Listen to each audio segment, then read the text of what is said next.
Warriors run over the Cavs. Go ahead, Cece. KD made up his mind he was going to get that one. He got his momentum, and he went off of 2 feet, which he typically doesn't do. Extra fire by Durant on that dunk, and LeBron also made up his mind. A business decision there. But no, LeBron gets his revenge, blocking Durant's layup right here. Don't worry. Right now, this moment, the two best chase down blockers in the league are LeBron and John Wall. I'm not sure who's better.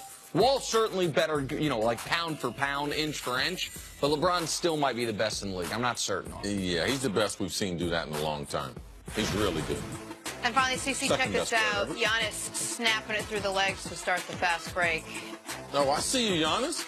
All right, he watched American football when he was a kid. Hold on. So earlier when we showed this, I said he could have been a long snapper. CC made an interesting observation that there's not a lot of brothers playing long snapper. Are you saying that position is like set aside? Like there's a quota? I'm intrigued. Dusty, I need a list of long snappers. See if CC's correct on this. Okay, check it out then. All right, there's a few things that we just don't participate in. Long snapping would happen to be one. We do a little bit of kicking, and we really don't fool around with electricity. Let me know the last brother you seen that was electrician. I'm just Dusty, how many brothers are electricians? I own a security company, and we have a hard time finding electricians. I got the big old move on, shockingly. Hey, the AFC has narrowed itself down to 2 teams, Patriots and Jaguars. One team has not said a word about the other. The other team has said they're going to beat the other team and win the Super Bowl. Dare I ask you to pick who said what? No, that's hilarious. Pats are buttoned up. There's silent night. Jags cornerback Jalen Ramsey predicted a Super Bowl win. Is Ramsey helping or hurting the Jags with the verbal bravado? Here's Jags head coach Doug Marrone. You come back and you got all the fans here and things of that nature, and obviously that's something that everybody they want to do when you get this close. Whether you have to say it or not, the one thing I do know, the road to it always leads through New England. So our focus isn't on anything else but the New England Patriots.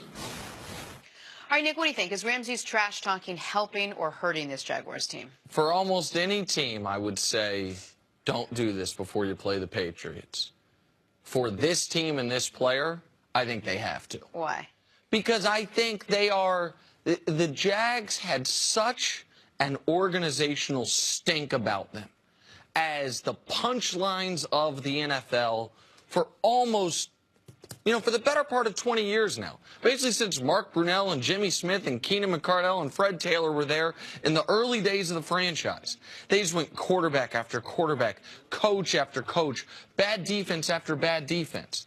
And the real change, it's not just Jalen. Now, listen, there are a lot of great players on the team, but Jalen is the sassiest, and Jalen is the brashest, and Jalen is the one that likes to talk the most. And he has become, right, and he is probably the most physically, him or Calais Campbell, the most physically talented players on the team. And so I think he has to carry himself like that. There are no two teams over the last 15 years have a bigger dichotomy of success than the Jags and the Patriots. No two quarterbacks that have a bigger dichotomy of how they're discussed than Brady and Bortles. So Jalen Ramsey saying, we're going to beat the brakes off you, and then we're going to go to the Super Bowl and win that. Like, maybe it adds a little bit to the Pats' motivation, but I think the Jags have to quote the man who won't be named on this show, speak it into existence to a degree. So I understand what Jalen's trying to do. Yeah. Please, don't go there no more.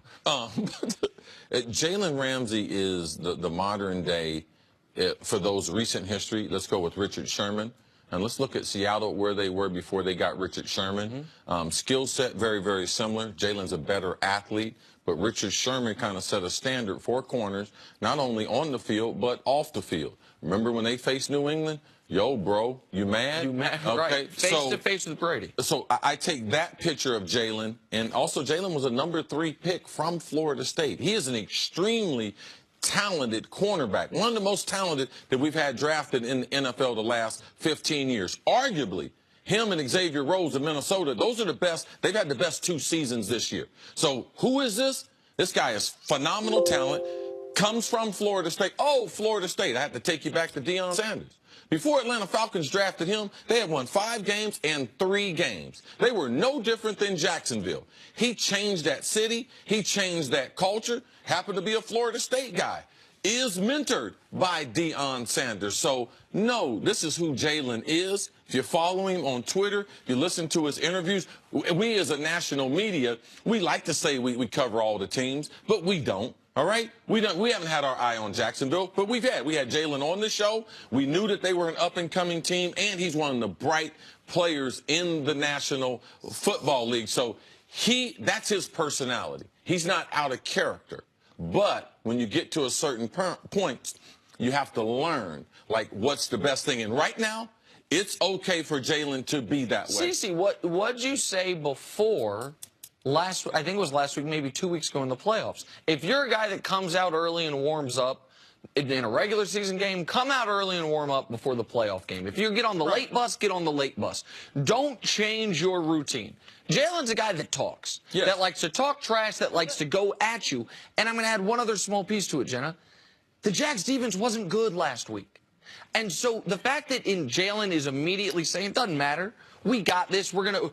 The only way for the Jags to beat the Pats is for the defense to be playing with such supreme confidence. So, again, I think it does more good than harm. I will just tell you, I like it. I think it's exciting. It's fun. It gives the team who's are clear underdogs just a chance at something. Like, it just fires you up a little bit. All that being said, how is it any different than what we sit here and rip the Steelers for doing when they talk about the Patriots and the Patriots don't play for another 3 weeks? Like, why is this trash talking any different than other trash Because talk? they're in their sights. I see the deer. He's talking about the Super Bowl. Well, he's saying we're going to beat the Patriots and win the Super Bowl. Right, but he was telling the fans, okay, come back next week, come back in a couple weeks.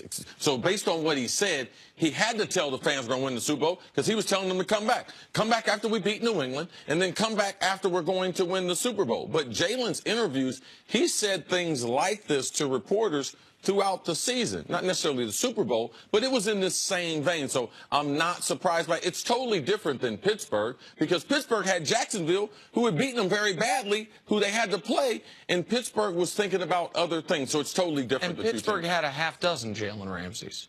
Like, that's the other one. Pittsburgh had a bunch of guys. And they had other conflict in the locker room. They had a quarterback. You know, they had a lot more stuff. Okay. All right, coming up, diversions, family feuds, and secret tunnels in the NBA. Like Sands in the Hourglass. That's next on First Things First.